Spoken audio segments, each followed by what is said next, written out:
Thank you. I'm not from this end of the county. What are we going to do about that? Okay, I am a resident and native of South Routt. My family has been there forever. We live on a 130-year-old ranch that has been in the family for that 130 years. And most of what I'm going to tell you tonight is stories that have been handed down in my family. Some of these stories that are not from my family are the ones that other early residents were willing to share with me. Some of these stories can be found in my books. Some of them will not be found there. I do not call myself a historian. I am a teller of the history tales. I hate history. I didn't like history in high school.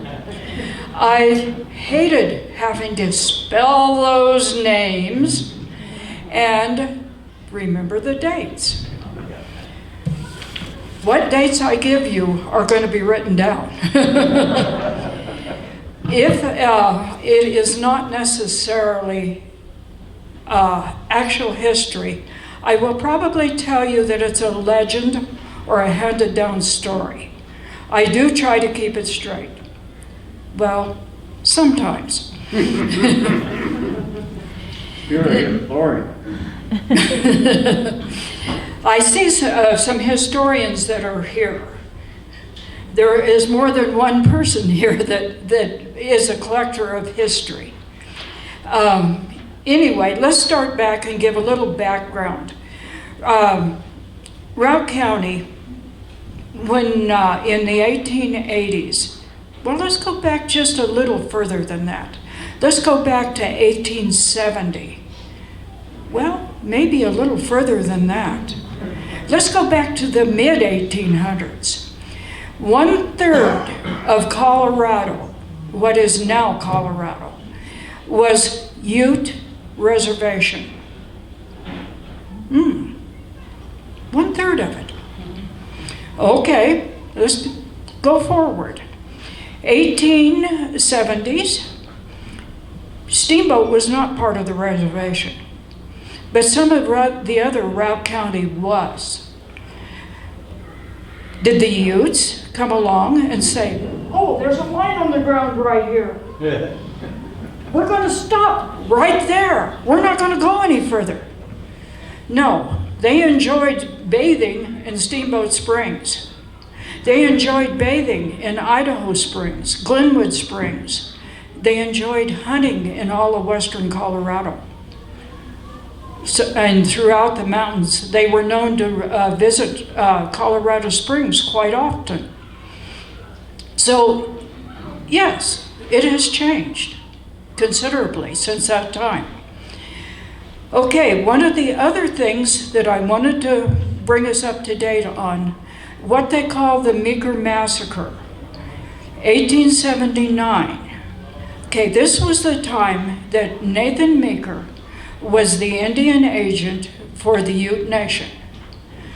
Okay, the Utes were not happy. They were not getting their supplies.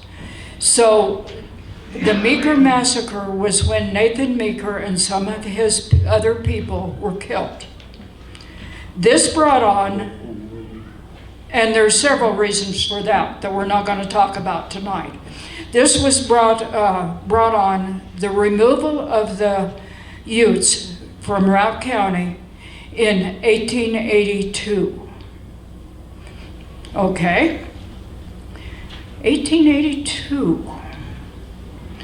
Oh, the Crawfords were already here in Steamboat.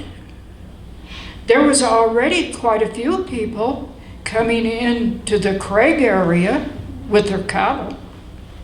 There was also people in the Yampa area. And that's where I'm going to start, is telling you about the Yampa area, or Egeria Park, as it was called then. In 1880, there was a fellow by the name of William Byrd, and he and his sons were working back and forth from Breckenridge to Cripple Creek with freight wagons, hauling freight. Okay, hauling freight in 1880. Considerable amount of horses. Horses were the most valuable thing they could get at that time. They had to have the horses. They were expensive. Oh, William Byrd had a team stolen, 2 horses. They didn't know where they'd gone for a week or 2. According to legend, they found some information then at that time that was going to indicate where those horses had gone. They started following it up. William Byrd, his brother, his son, Albert, and another fellow by the name of S.D. Wilson started trailing those horses. They found them just about where Yampa is now. According to the legend, it was in a grove of cottonwoods. Well, the first grove of cottonwoods in or around that end of the valley is the Yampa. Okay, they were in Yampa. They found the horses. There was nobody around. Well, S.D. Wilson was a deputy sheriff, and they started looking around, and all of a sudden, clip, clop, here came one of the horses back into the camp. There was a guy riding him. Okay, they told him to hand back that horse that was their horse. No way! He wasn't going to give up that horse. It was valuable. Oh yes, we need our horse back. This fellow's going to arrest you and take you clear back to Breckenridge if you don't give that horse back. Well, he quickly decided that he would give the horse back rather than be taken back to Breckenridge. Well, that was kind of nice. But what's the result of this? William Byrd decided he liked the Ageria Park area. He was going to come back to that area. Okay, there's one Byrd fight, according to the legends. Another fight in 1881. Oh, again, horse thieves. Well, at this time, there was a lot of unsavory characters, will be the least we can call them, or maybe just plain outlaws. Anyway, they used this valley as one of the ways to get from the mining camps to Brown's Park or Brown's Hole, which was what it was called at that time. Brown's Hole was a good place for the outlaws to establish themselves. Brown's Hole was close to the Wyoming border. It was close to the Utah border. If a posse came from Colorado, they could quickly get into a different state. If a posse came from Wyoming, they could go over into Utah, or vice versa. The outlaws on this particular day in South Routt decided that they were going to take their stolen horses and go towards the mining camps. Well, the fellows that they stole the horses from decided they were gone fairly quickly. They started to track them, and they came up with those outlaws in a bunch of willows just south of where Yampa is now. Willows, that doesn't sound like very good cover. Well, these willows made fairly good cover because it was swampy ground around the edges too. They could crawl in or go among the trees, but to do that, and hide. But to do that, they had to leave their horses. Well, the people that were trailing them, plus 2 or 3 of the fellows from the Yampa area that had joined the owners of those horses, started following them and chased them into these willows. Okay?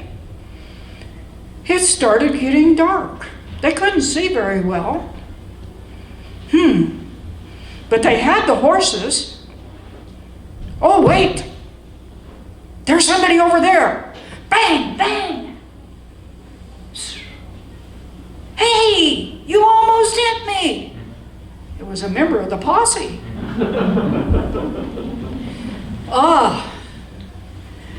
Well, it was getting darker yet. And they decided, okay, enough's enough.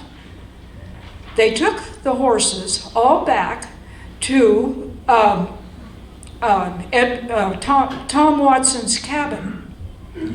Now, Tom Watson was one of the various earliest to build cabins and barns and corrals in that area. Oh, it was nice to be back to the cabin. Oh, great cup of coffee. Boy, that was a close call that we had. You almost hit me when you shot.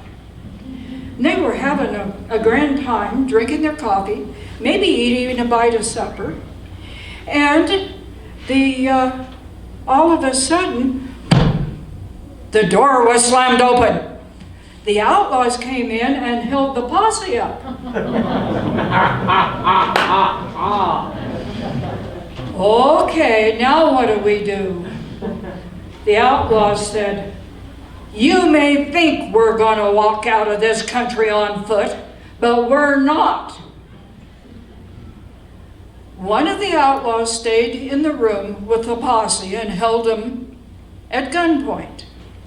The other outlaw accompanied Tom Watson to the barn while they saddled the horses. Okay? Tom Watson, when telling the story later, said, and I am quoting, "I perhaps could have overpowered the guy in the barn at a time or two, but I decided it wasn't worth it. 2 horses weren't worth anybody's life. If I started to made noise and something happened here in the barn, the other outlaw might have shot the ones in the cabin." Okay. The outlaws escaped. They didn't even try to catch them. They decided maybe 2 horses were worth the price.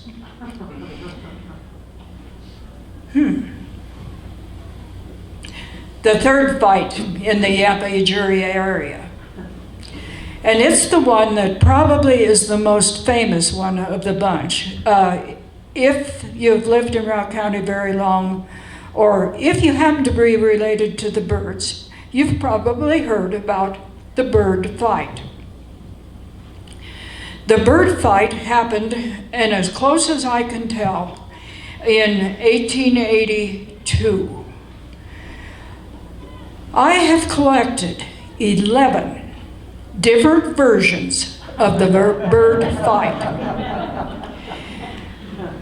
I used to, when I'd get up in front of a crowd, tell my version of the story of the bird fight. I had one descendant, another branch of the birds that I didn't even know was a cousin, tell me, "That's not the way that happened. My family said it happened like this." So that started me collecting those 11 different versions. Anyway, I will give you as close as I can come to a conglomeration of the bird fight, and as close as I can reasonably make. In 1882, Albert Byrd and his two brothers came in. Oh, we've already established that the William Byrd had decided he wanted to come back and homestead in southern Routt County. Okay, in 1882, the oldest brother, Albert, the next brother, Tom, and the third brother, Lewis, came in to establish homesteads. They built the cabin for Albert since he was the oldest. That summer, they had brought several horses, perhaps some mules.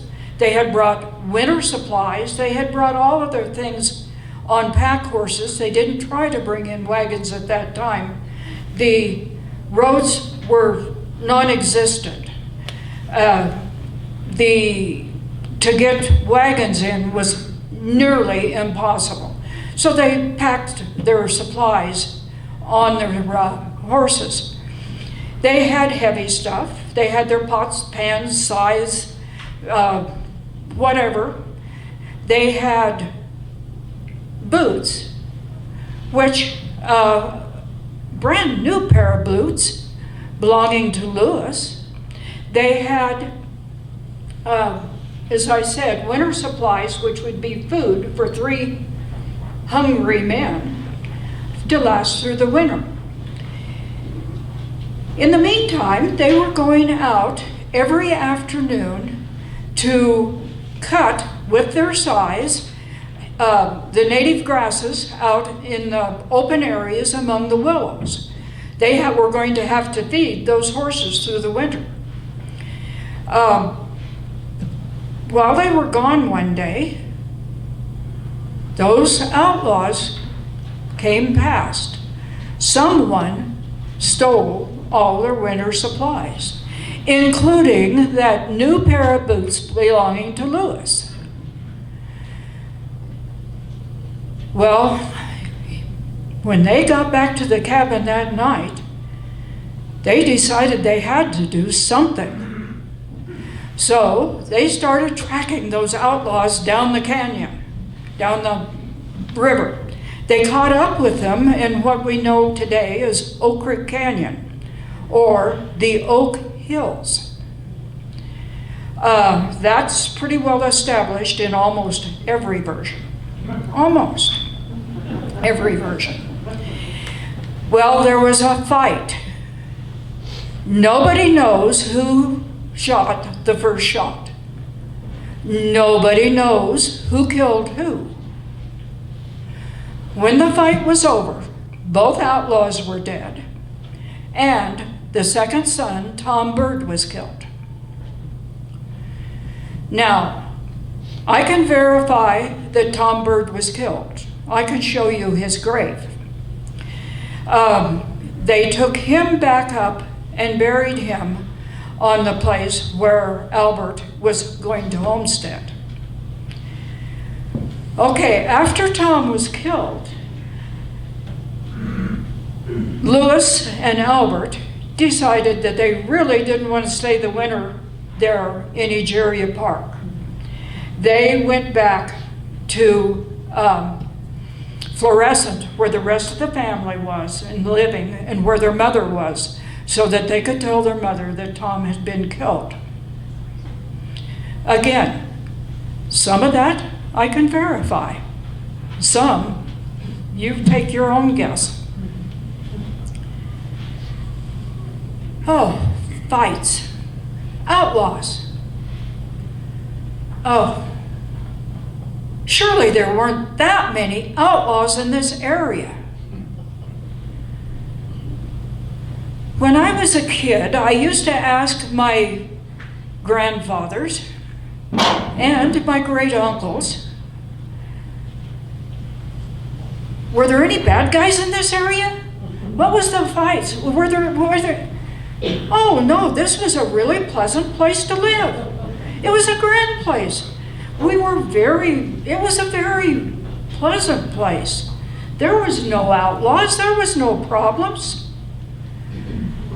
Oh, I had to ask specific questions before I got some of these answers, because I don't know whether it was just maybe the pioneer way of remembering the best, or whether they thought I was too young to tell the bad stories to. Or maybe you just didn't tell those stories to girls. I don't know. But if I would ask specific questions, that's when I would hear the specific answers. The stories were handed down by my great uncles, the Laughlins, by my grandfather, H.E. Moore, by my other grandfather, C.E. Marjoram.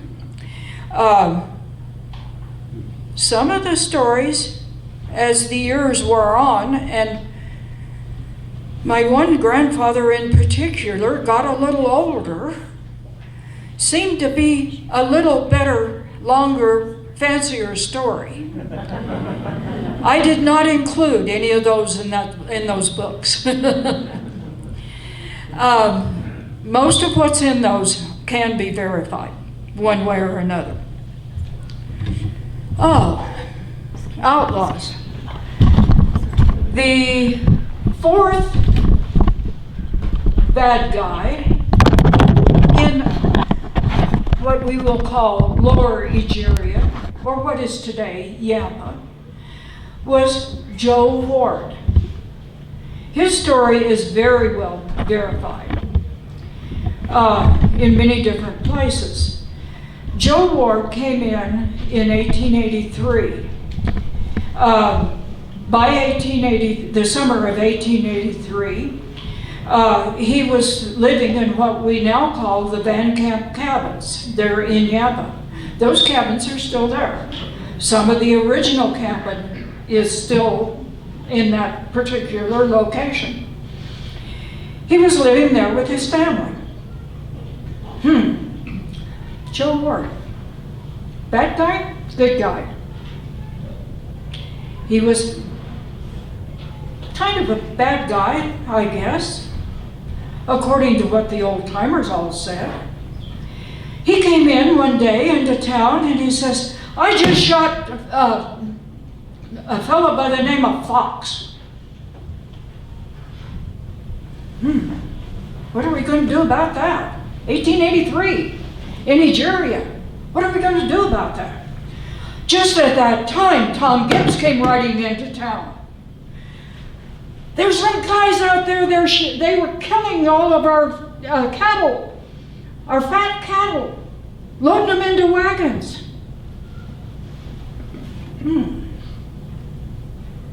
Come to find out, Joe Ward shot Tom Fox, and the fight was evidently over those fat cattle.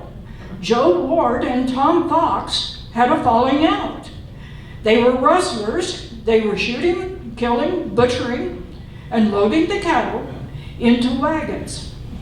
They were hauling them to Breckenridge. Middle of the summer? Hauling cattle to Breckenridge from Yampa? Ooh, I bet that would have been tasty meat for those miners. Anyway, what do we do with rustlers? Do we hang them? Do we take them clear back over the divide to the nearest sheriff? If we did that, it'd be months out of our summer. Well, what they decided to do was take them down to the nearest justice of peace, which was a fellow by the name of Gray, and he lived in what is today Phippsburg. They got together, they talked, they decided to turn Joe Ward loose if he would consent to get out of the country. He had one night to load his family and his wagon and leave. Okay? Joe Ward did. They buried Fox there on the hill back of where Gray lived. Joe Ward left. He went down towards, well, just past Craig to what they called Government Bridge with his family and started a ranch there at Government Bridge, which is just south of where Lake, Colorado is now. What do you think? Did Joe Ward learn from that experience? Nope. It wasn't too long after that a posse from Craig caught up with Joe Ward, who had rustled cattle again and was trying to take them towards Wyoming. This posse wasn't as nice as the people that had caught him in Yapa, or maybe it was. Anyway, they did shoot him. Then, what happened to the rest of Joe Ward's family? Well, according to legend, Joe Ward's wife drank a bit too much. She died several years later in a fire when her cabin burned down. The son, possibly drunk, drove his bicycle off the bridge and drowned in the Yampa River. The daughter died, well, probably in a house of ill repute, as they called it in those days. So ended the legend of Joe Ward. As I said, a lot of that can be verified. Read the story, make up your own mind.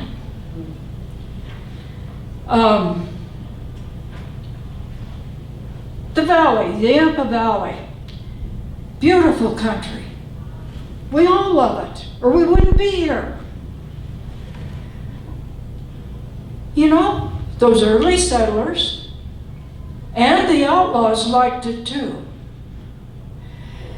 The outlaws would go across through this area to the mining towns and then back through this area to Brown's Hole or Brown's Park, where they felt safe.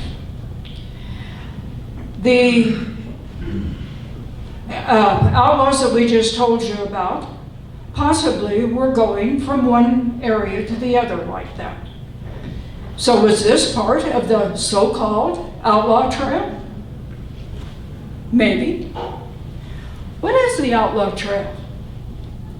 That was what the movies called the trail or the path that the outlaws used from Wyoming to Utah, from the hole in the wall to the Butch Cassidy's hideout.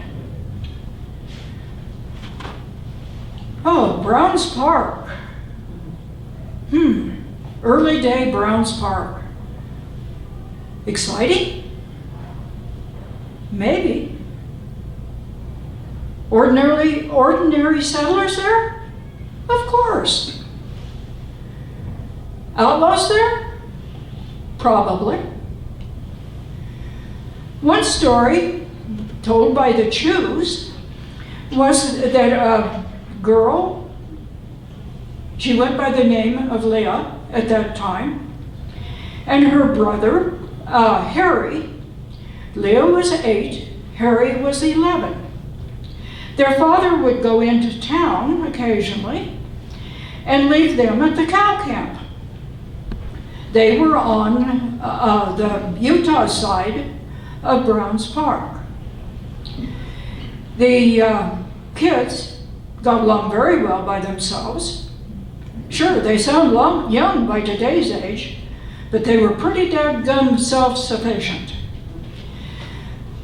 What they did for their pastime is practice their shooting. Leah, at age 8, used a .30-30, Harry used a 44. And as I said, that was pretty common for that area and that day and age. Off by themselves. Look over there. Hey, Dad must be coming. Leah was hollered at Harry. That's not Dad riding Tuffy. No, that's Tom Dilly. Wonder what he wants this time. Well, Tom Dilly was a friend of the kids. Tom Dilly, a lot of times, would come and bring them pieces of candy or other small treats. And this time he came up in a hurry. He came into camp and they started to talk to him. He says, I haven't got time to just stand here, kids. Harry, where's Dunk? Well, that horse is over there in the trees. Harry, you go get Dunk as fast as you can. So Harry did. After all, Tom Dilly was a good friend of their dad's. They got back and Tom quickly threw his saddle on the second horse and threw Harry's saddle on the horse that was really tired.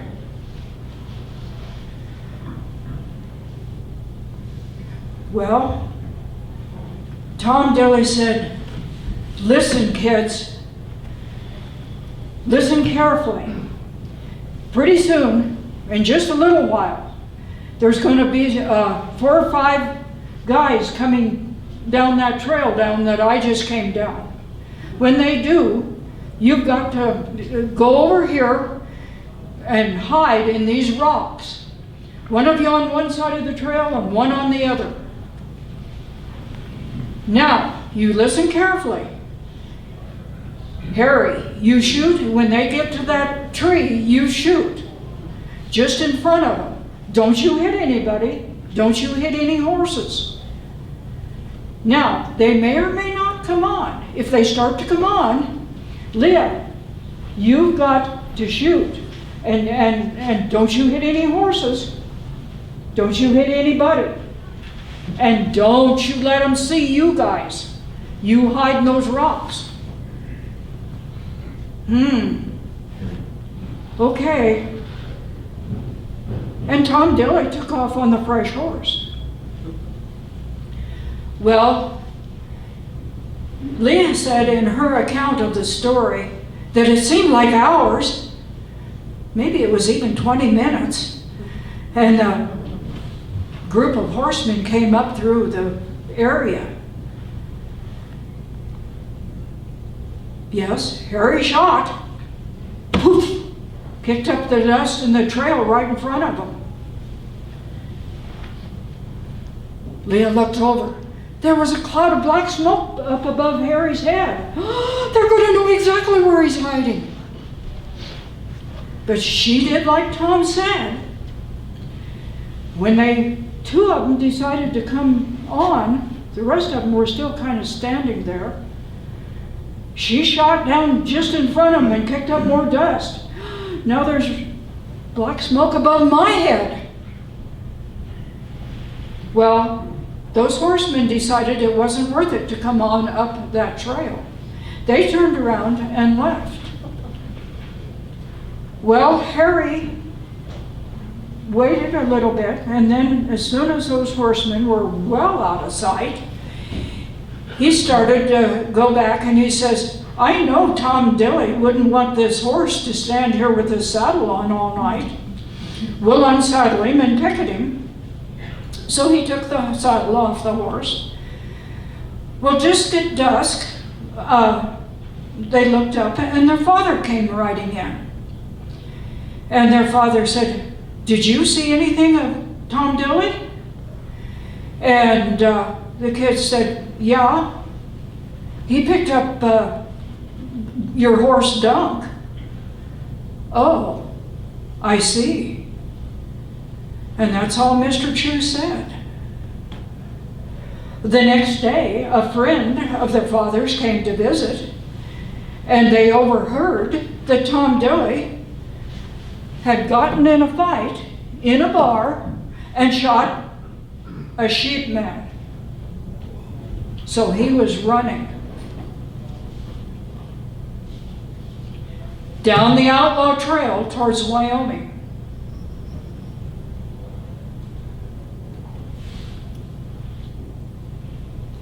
A few days later, the horse was brought back and left in the cow camp by a different rider. Ah, that's the way the outlaw trail worked.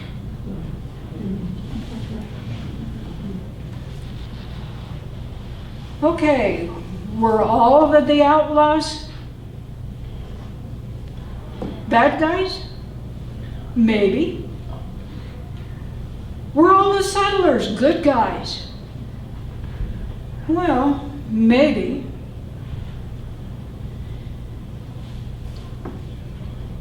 You decide.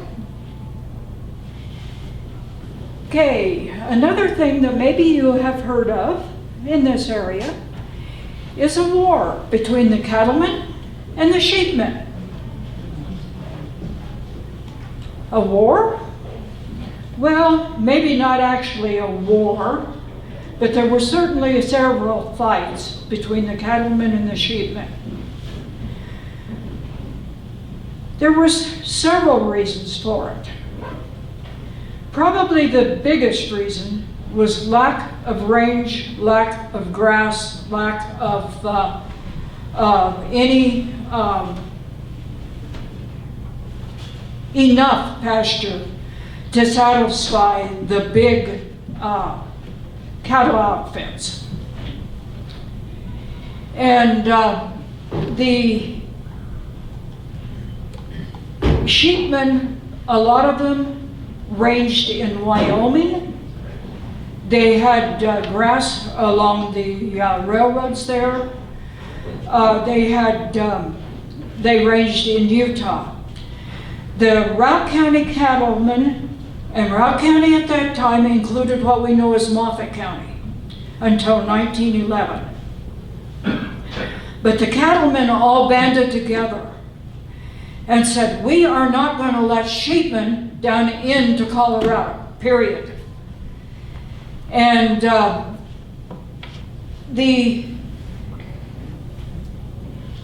cattlemen, some of them, honestly believed that cows would not eat after sheep had crossed the grass. Which we know that isn't true. But there was wrong on both sides. Some of the sheepmen would come in and leave their sheep in the area and graze the grass much too deep to where there was nothing left. So there was right and wrong on both sides. The cattlemen met the sheepmen, and I'll look and see what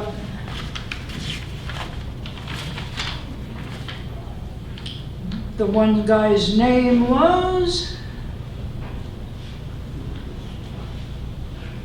Johnny Wilkes decided he was going to cross the border from Wyoming into Colorado.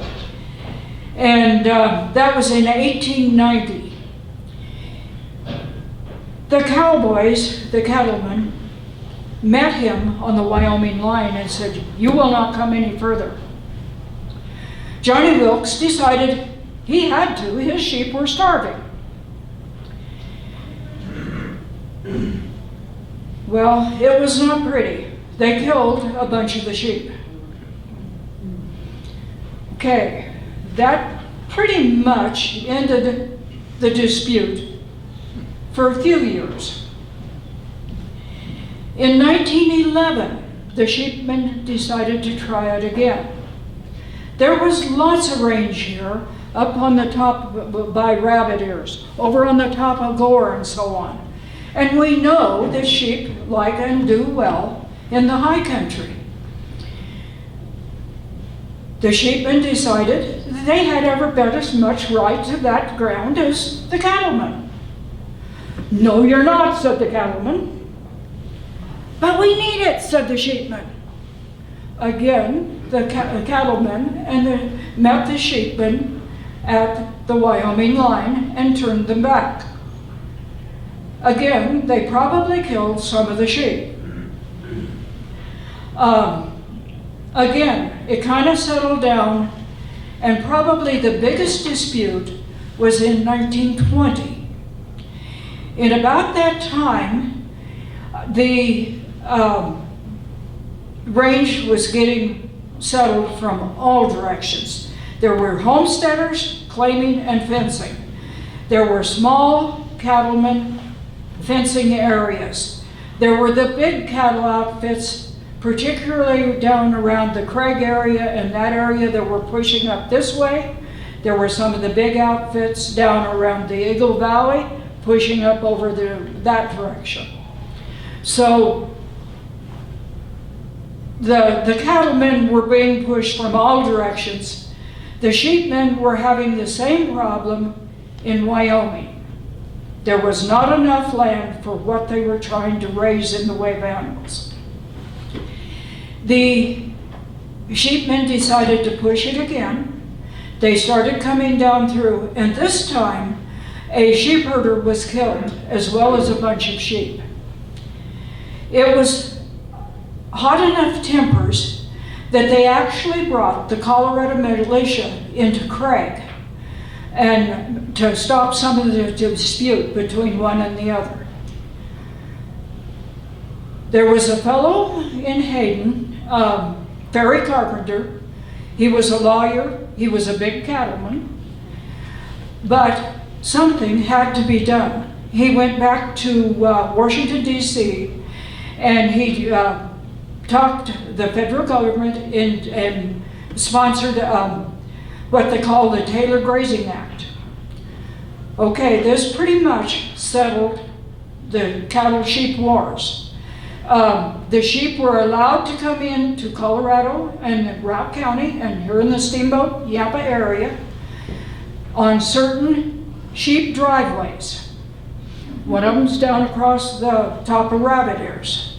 Another one comes from Craig to Meeker and back up the flat tops that way. The sheep had to stay in certain paths to go to the high country where the sheep could eat the forbs that sheep liked. The cattle could graze on the bottom ground, on the meadows and the heavy grasses. And this worked fairly well. However, did it completely stop the bad feelings? Of course not.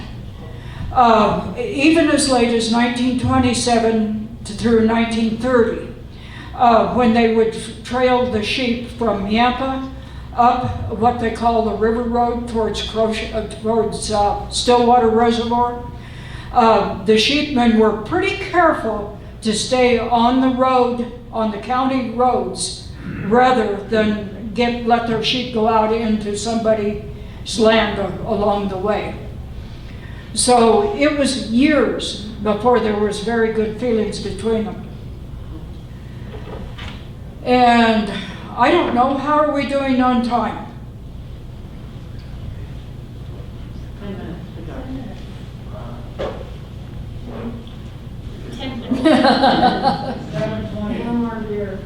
Okay, do we want another few stories, or do we want to have questions? What's your feelings of you people? No story. All right. Bad guys. The theme of this tonight was kind of outlaws, bad guys, and other maybe ill-disputed type people. Did all the bad guys belong to the horse thieves, to the sheepmen, or to the cattlemen? Of course not.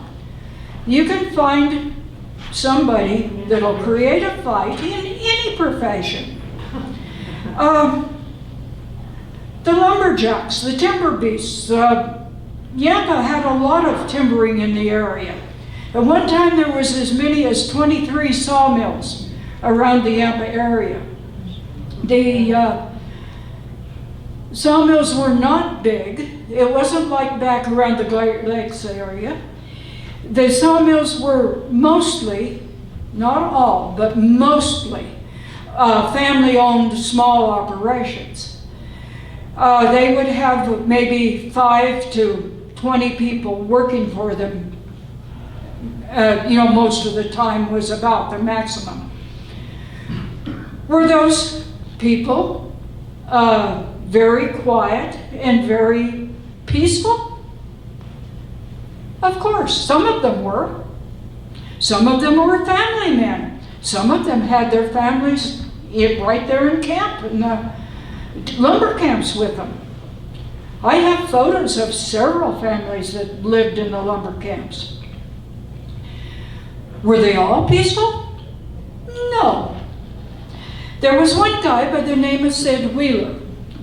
Now, Sid Wheeler was kind of an unusual type person. And no, I don't think he was related to any of the Wheelers that still live in the area. He probably had maybe an eating disorder, or maybe he just was rude. But he was always the first in line when the cook would holler, "Lunch!" or reach over and bam on his bell. Sid ran into the cookhouse and grabbed his food and started shoving it in. When he was through eating, he would bull his way out and let everybody else sit there. Well, in one of the cook sheds, there was just a big, long table. Well, maybe looked something like this behind me, because one side was a bench, and to get out, you had to go in from the side. Sid, on one particular night, was sitting back in the middle of that table. He was finished eating. He had shoveled his food down in a hurry. He was going to get out. He was not going to sit there.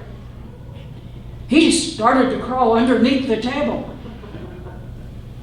Well, the cook, old Rassie, had about as much as he could take from Sid. He met him right underneath that table with a long butcher knife. You get back up there and you sit still until everyone else is finished. Sid Wheeler did. Another story told about Sid Wheeler was evidently he had a very short temper. Now, Sid Wheeler, they did like the guy in the lumber camps because he was probably one of the very best at sharpening those long two-man crosscut saws. The saws were ones that had to have a set as well as being sharpened. Sid was a master at sharpening them. So they let him stay in the camps, even though he did have a temper. But one day, a fellow by the name of Nelson felled a tree.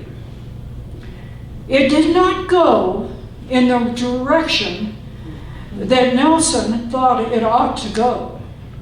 He had notched it very carefully to where it would fall in a certain direction. It did not. It fell down and almost hit Sid Wheeler.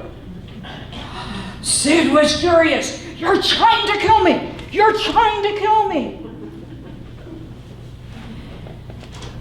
No, I didn't. I wasn't. It was wrong. Just at that time, the camp boss, H.E. Moore, came up and he said, what's going on here? That he tried to kill me. Well, I'm sure he wouldn't. He's a pretty calm guy. Well, they finally talked Sid down and convinced him that Nelson was not trying to kill Sid Wheeler. But Sid Wheeler almost killed Nelson before somebody else showed up.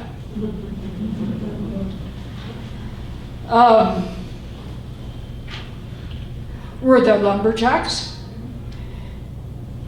and the outlaws, the rustlers, the cowboys, the only ones that had fights? No, even the homesteaders could have a good fight occasionally, and some of them were pretty short-tempered also. One of the homesteaders up in what they call Terhune Basin, which is behind Finger Rock, if you know where Finger Rock is,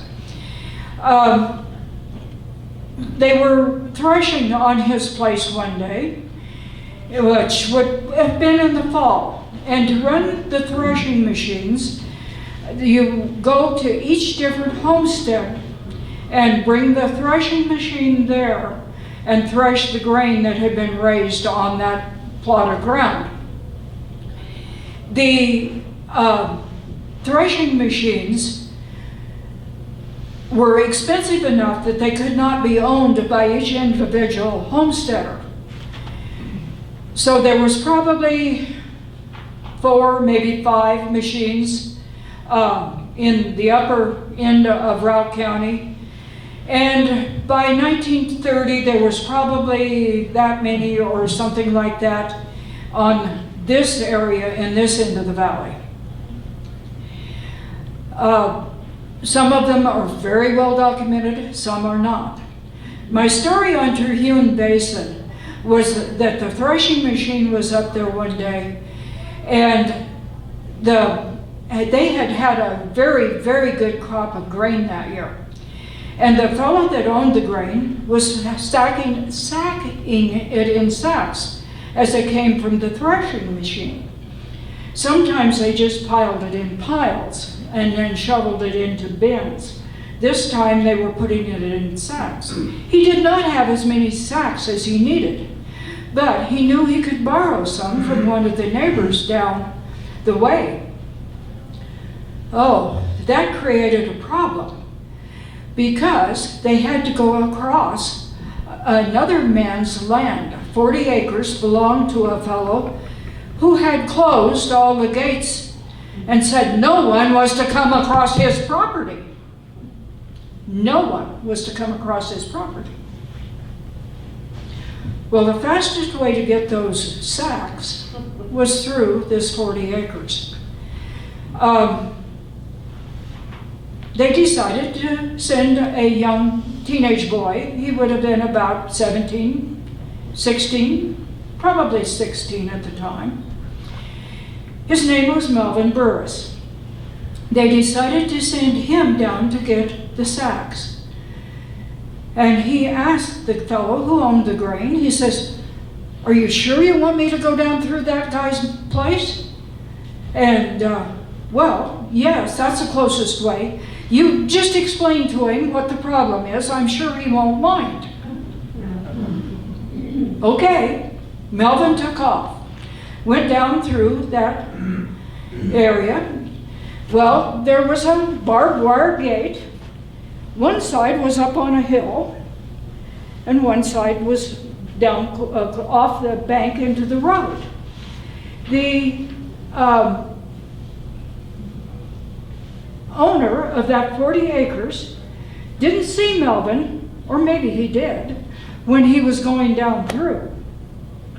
When Melvin came back that way, he was closing the gate on this steep bank when the owner of that 40 acres came up and said, "What are you doing here? Get off my land. No, you can't come in." And he started to hit Melvin.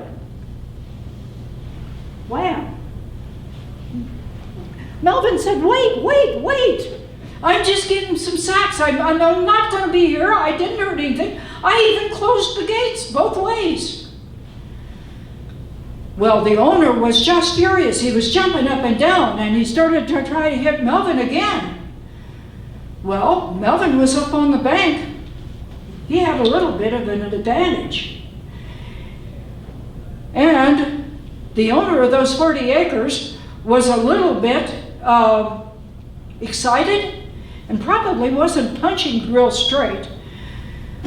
But the story they told was the next day, when the owner of that 40 acres got into town to get his mail, his face was pretty well beaten up, and Melvin didn't even show a sign of having been in a fight.